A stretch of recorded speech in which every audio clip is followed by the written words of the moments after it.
ये थी इस वक्त की बड़ी खबरें जो कि हमने आपके सामने हेडलाइंस के रूप में रखी। और याद रखिए, इस शो को शुरू से आखिर तक देखिएगा। इस शो में आपको कमाई के बेहतरीन मौके जानने को मिलेंगे, मिड कैप का सारा एक्शन जानने को मिलेगा। कई खास सेगमेंट भी हम लेकर आते हैं जहां पर आपको बेहतरीन रणनीति जानने को मिलती है। मगर सबसे पहले इस वक्त देख लेते हैं बाजार की चाल, बाजार का एक्शन क्या है वो हम सबसे पहले देखने की कोशिश करेंगे। तो बाजार जो है वो रिकवरी अटेम्प्ट करता हुआ, निफ्टी देखिए इस वक्त आप देखेंगे तो हरे निशान में 67 अंकों की तेजी और 25,950 के पार, एक्चुअल लेवल 25,980 के स्तर पे। अगर बैंक निफ्टी की बात करें तो सपाट 58,875 के लेवल पे यहां पर। अगर हम बात करें ब्रॉडर मार्केट की, यानी मिड कैप और स्मॉल कैप की, तो मिड कैप और स्मॉल कैप दोनों में हम देखेंगे कि एक कहीं ना कहीं फ्लैट कारोबार होता हुआ और बहुत ज़्यादा एक्शन जो है वो नज़र नहीं आता हुआ। देखते हैं कि ये रिकवरी और बढ़ती है तब शायद वो एक्शन हमें ब्रॉडर मार्केट में देखने को मिलेगा। अगर हम आज के गेनर्स की लिस्ट लाएं तो इन्फोसिस, HCL टेक, मैक्स हेल्थ, TCS, विप्रो जैसे स्टॉक जो हैं वो निफ्टी के टॉप गेनर बने हुए हैं। लूजर्स की लिस्ट टाटा मोटर्स PV यानी passenger vehicle, Coal India, NTPC, ITC, InterGlobe Aviation. अलग अलग खबरों की वजह से भी दबाव है इन पर। बात करें अगर एडवांस डिक्लाइन रेशियो की तो यहां पर 1206 शेयर ऐसे हैं, कल से अच्छा है एडवांस डिक्लाइन रेशियो। 1206 शेयर हरे निशान में है, लेकिन डिक्लाइंस आज भी भारी हैं। 1527 ऐसे शेयर हैं जिन पर दबाव देखने को मिल रहा है। इन सब के बीच में मैं परिचय करा दूं, हमारे साथ आज चर्चा में शामिल हो रहे हैं इनक्रेड इक्विटीज के गौरव बिस्सा साहब। गौरव, बहुत बहुत स्वागत आपका इस चर्चा में शामिल होने के लिए। मैं आपके पास आऊंगा, लेकिन सबसे पहले जरा मिड कैप का एक्शन, धमाकेदार एक्शन मिड कैप में कहां नजर आ रहा है, टॉप 3 एक्शन कहां पर है वो जरा देख लीजिए।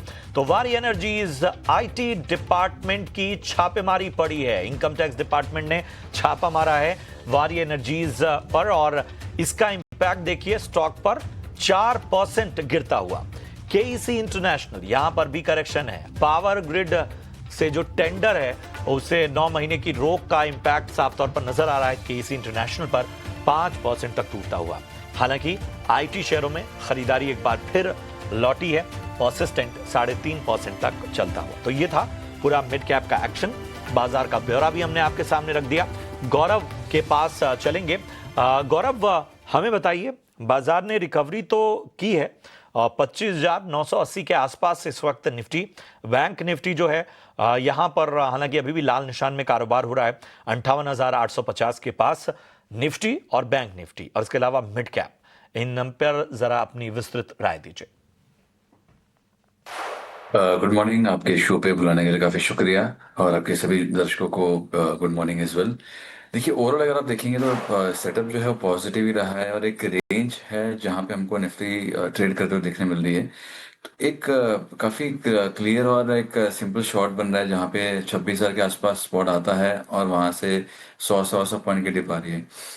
कॉल राइटिंग अगर आप देखेंगे तो राइटर्स फिलहाल हावी है 26,000 स्ट्राइक के ऊपर। ये अगर सस्टेन होता है तो मुझे लगता है कि ये अगले 2-3 दिनों के अंदर 26,200 तक के लेवल आ सकते हैं। शॉर्ट कवरिंग एक अच्छा एक राउंड शुरू हो सकता है, बट उसके लिए निफ्टी को 26,020 स्पॉट के ऊपर बंद होना होगा। वहीं अगर बैंक निफ्टी किया जाए, जहाँ पे मुझे एक्चुअल में ज़्यादा अच्छा लग रहा है, अगर आप देखेंगे बैंक निफ्टी ने एक अच्छा ब्रेकआउट दिया था, ब्रेकआउट का रिटेस्ट किया, फिर एक स्विंग ब्रेकआउट दिए थे। आज ऑलमोस्ट वही स्विंग ब्रेकआउट के आसपास में हम देख रहे हैं कि एक रिवर्सल देखने मिला है मॉर्निंग में। तो अगर मैं to put things in perspective, अगर बात की जाए फ्यूचर्स के लेवल की, अगर बात की जाए तो बैंक निफ्टी के जो फ्यूचर्स का रिटेस्ट था, स्विंग हाई रिटेस्ट था, वो तकरीबन 58,600-700 का था और 58,800 के आसपास हमने रिवर्सल की है। तो मुझे लगता है यहाँ पे एक मोमेंटम आ सकता है जो इसको 15,500 तक के लेवल के लिए लेके जा सकता है, और बैंक निफ्टी जब चलेगी वो एक पुश आपको निफ्टी के लिए भी देखने मिलेगा। तो ओवरऑल सेटअप काफ़ी अच्छा है। वहीं जैसे आपने कहा निफ्टी मिड कैप के लिए, तो मिड कैप काफ़ी अच्छा एक परफॉर्मेंस दिखा रहे हैं। एक फाइनली लार्जर टाइम फ्रेम के अंदर हमको inverse head and shoulder pattern breakout हमको देखने मिलता है वीकली चार्ट्स के अंदर। उसको फिलहाल सस्टेन कर रहा है, स्विंग हाई के ऊपर ये ट्रेड कर रहा है। तो यहाँ पे थोड़े बहुत डाइवर्जेंसेस आपको जरूर देखने मिल सकते हैं RSI के अंदर। बट ओवरऑल अगर मैं कहूँ तो मुझे लग रहा है कि यहाँ पे अभी भी स्पेस काफी अच्छा है और मोमेंटम रहेगा, आउट परफॉर्मेंस रहेगा कंपेयर टू स्मॉल कैप, जहाँ पे ब्रेकआउट्स अभी आने बाकी है इंडेक्स के अंदर। निफ्टी मिड कैप 100 एटलीस्ट उसके लिए अच्छा एक ब्रेकआउट हमको देखने मिल चुका है। ठीक है। तो ओवरऑल बाजार पर कहीं ना कहीं पॉजिटिव नजरिया ही, बस निफ्टी में क्या है कि 26,000 26,020 ये लेवल बहुत इंपॉर्टेंट है। अगर इसको क्रॉस करता है तो हमें आने वाले कुछ दिनों में 26,200 तक के लक्ष्य जो हैं वो नजर आ सकते हैं। निफ्टी, बैंक निफ्टी और इसके अलावा मिड कैप पर भी गौरव ने राय दी। गौरव, जरा अपनी आज की टॉप पिक भी बता दीजिए लगे हाथ। जी बिल्कुल। यहाँ पे जो एक पहला अच्छा लग रहा है वो है एमएनएम फाइनेंशियल सर्विसेज, एमएमएफएस, जहाँ पे अगर आप देखेंगे तो एक अच्छा कंस्ट्रक्शन के बाद एक प्राइस ऊपर आ रहे हैं और एक ब्रेकआउट्स हमको जो है वो क्लियरली एक देखने मिल रहे हैं। तो यहाँ पे बाय की राय होगी। वॉल्यूम पार्टिसिपेशन काफी अच्छा है, अबव एवरेज वॉल्यूम्स हो रहे हैं, स्विंग हाई एक बना रहा है। लार्जर टाइम फ्रेम में भी स्टॉक जो है वो काफी अच्छे ब्रेकआउट्स दिखा रहा है। तो यहाँ पे आप बाय कर सकते हैं 345 के लिए, 322 रुपए का इसमें स्टॉप लॉस होगा। दूसरा है फाइनेंशियल स्पेस से ही, वो भी है साउथ इंडियन बैंक, जहां पे अगर आप देखेंगे तो एक छोटा एक ब्रेकआउट हमको बुलिश पेनेंट बोल सकते हैं, बुलिश फ्लैग बोल सकते हैं, उसमें हमको देखने मिला है। वॉल्यूम पार्टिसिपेशन काफी अच्छा रहा है। अगर आप पिछले एक महीने का अगर चार्ट देखेंगे तो वॉल्यूम पार्टिसिपेशन काफी बेहतरीन रहा है, तो काफी अच्छा एक्यूमुलेशन देखने मिला है और अब जो है वो रेंज के बाहर आ रहा है। तो यहाँ पे मुझे लग रहा है कि अच्छे ब्रेक एक अच्छा मोमेंटम को देखने मिल सकता है। मल्टा ईयर ब्रेकआउट हमको देखने मिला, तो जब लार्जर टाइम फ्रेम में पैटर्न स्ट्रांग होती है और स्मॉलर टाइम फ्रेम में उसमें एक फ्रेश ट्रिगर देखने मिलता है, तो कॉम्बिनेशन काफ़ी अच्छा, काफ़ी सेफ हो जाता है। तो यहाँ पे आप साउथ इंडियन बैंक को भी बाय करके चल सकते हैं। 44 के टारगेट्स होंगे, 39 के स्टॉप लॉसेस होंगे। तो साउथ इंडियन बैंक और एमएनएम फाइनेंस, साउथ इंडियन बैंक 39 का स्टॉप लॉस लगाइए, 44 तक के लक्ष्य के लिए यहां पर आपको खरीदारी करके चलने की सलाह। आज देखिए लगभग 4.5% से ज्यादा की तेजी हमें देखने को मिल रही है। दूसरा, एमएनएम फाइनेंस आपकी सुविधा के लिए दोहरा देता हूं, टारगेट 345 का, स्टॉप लॉस 322 का आपको मेंटेन करना है। और एमएनएम फाइनेंस में भी आज लगभग 2.5% के लगभग तेजी हमें नजर आ रही है। चलिए, इन सबके बीच में ऑप्शन की रणनीति भी रेडी है, तो लेकर आते हैं आपके लिए ऑप्शंस के चैंपियन।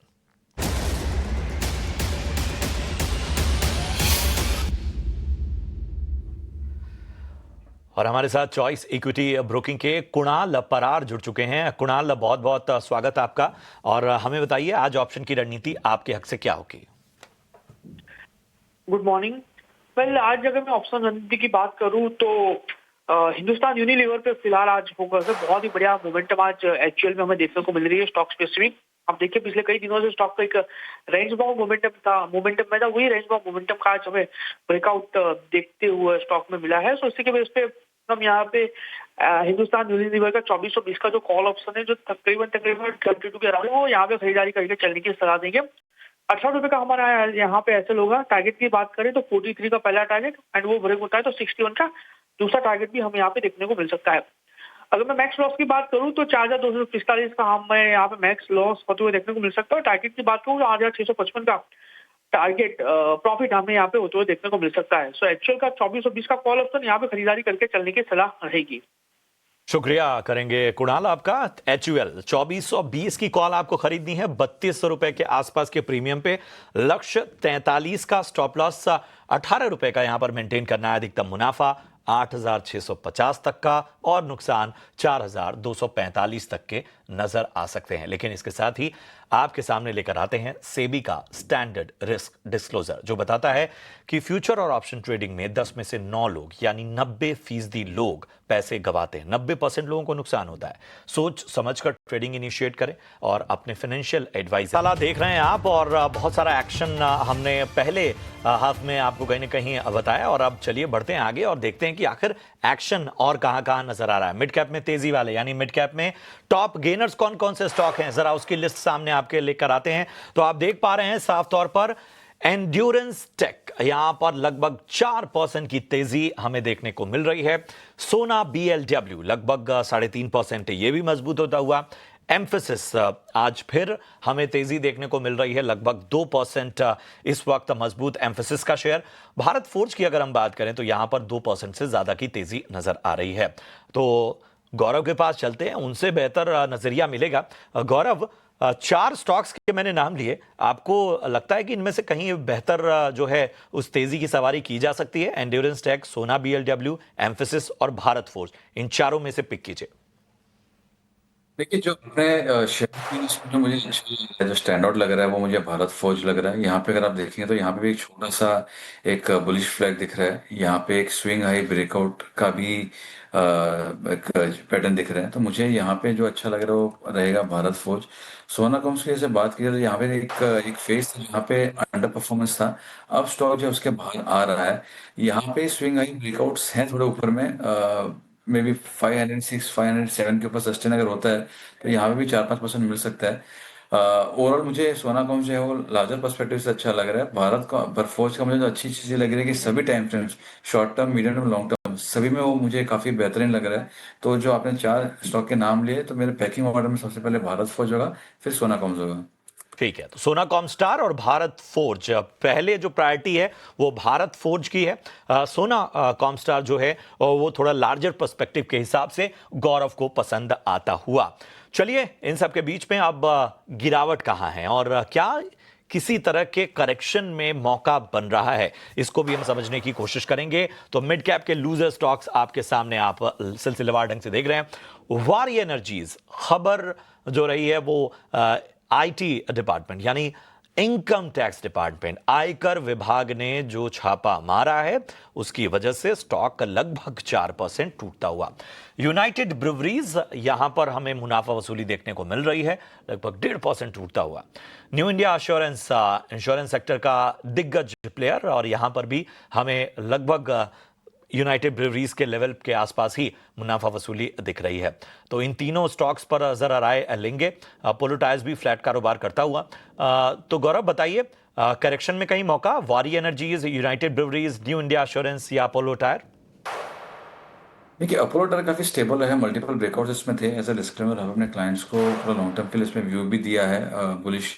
और यहाँ पे अगर देखेंगे तो एक 500 525 ये रेंज के बीच में ये ट्रेड कर रहा आ रहा है। तो मुझे यहाँ पे अग्रेसिव शॉर्ट्स के मौके लग नहीं रहे हैं। यहाँ पे एक अच्छे ब्रेकआउट के ऊपर सस्टेन अभी भी कर रहा है, स्विंग हाई के ऊपर भी ट्रेड कर रहा है। तो यहाँ पे थोड़ा बहुत प्रॉफिट बुकिंग जरूर देखने मिल सकती है, बट बड़ी गिरावट मुझे अपोलो टायर्स में नहीं देखने मिल रही है। वहीं अगर हम वारी की अगर बात की जाए, तो वहाँ पे आज प्रेशर ज़रूर हमको देखने मिला है। बट मैं ये कहूँगा कि यहाँ पे भी स्ट्रॉन्ग ट्रेंड था, अच्छे स्विंग हाई इसके ऊपर किया था।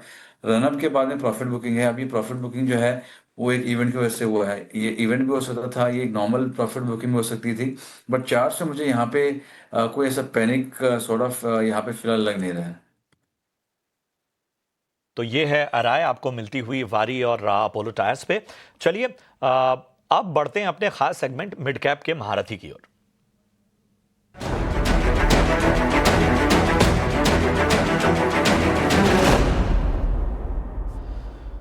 और हमारे साथ फोन लाइन पर जुड़ चुके हैं जेएम फाइनेंशियल से नीरव वोरा। Nirav, good morning. प्रशांत बात कर रहा हूं, हमें बताइए आज कौन सा महारथी स्टॉक्स आपने चुना है?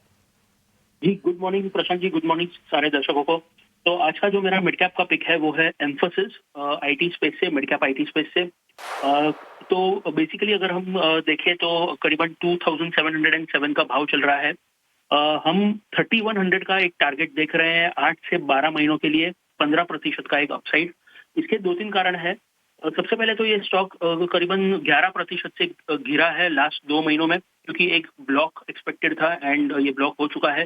परफॉर्मेंस की बात करें तो Q2 के आंकड़े बहुत ही अच्छे, बेटर देन एक्सपेक्टेशन थे एंड मैनेजमेंट का कहना है कि second half of this year, second half of FY26 और भी बेहतर होगा। अगर हम वैल्यूएशंस की बात करें तो ओवरऑल मिड कैप आईटी की जो कंपनियां हैं, ओवरऑल जो एवरेज 1 ईयर फॉरवर्ड पीई है वो करीबन 30 टाइम्स है, और ये कंपनी का जो 1 ईयर फॉरवर्ड पीई है वो करीबन 22.3 टाइम्स पे ट्रेड कर रहा है। तो कहीं ना कहीं हमें लग रहा है कि एक अच्छे स्ट्रॉन्ग डील विंस के कारण, इम्प्रूविंग पाइपलाइन के कारण एंड ओवरऑल फेवरेबल बेस के कारण हमें लग रहा है कि बहुत ही अच्छा इन्वेस्टमेंट के लिए एक अच्छा स्टॉक है। इनफैक्ट इन केस यूएस में रेट कट्स और दिसंबर में होते हैं तो ओवरऑल आईटी का माहौल जो है वो बेहतर होगा एंड सारे मिड कैप आईटी कंपनीज के लिए ये एक बहुत ही अच्छा पॉजिटिव होगा। तो एम्फोसिस मेरा पिक कर रहे हैं for next 2 years on a CAGR basis. तो 3100 का लक्ष्य लेकर के 15% का अपसाइड लेकर के आप इसमें निवेश करिए। चलिए, शुक्रिया करेंगे नीरव। 15% अपसाइड एम्फेसिस में नजर आ सकता है। 1 साल का नजरिया, लंबी अवधि का 3100 यानी 3100 के लक्ष्य के साथ आपको एम्फेसिस में खरीदारी की सलाह नीरव की राय में। बहुत बहुत शुक्रिया करेंगे नीरव आपका इस अहम रिकमेंडेशन के लिए। इसके साथ ही गौरव, आपका भी बहुत बहुत शुक्रिया हमारे तमाम दर्शकों का मार्गदर्शन करने के लिए, बाजार में अहम रणनीति बताने के लिए।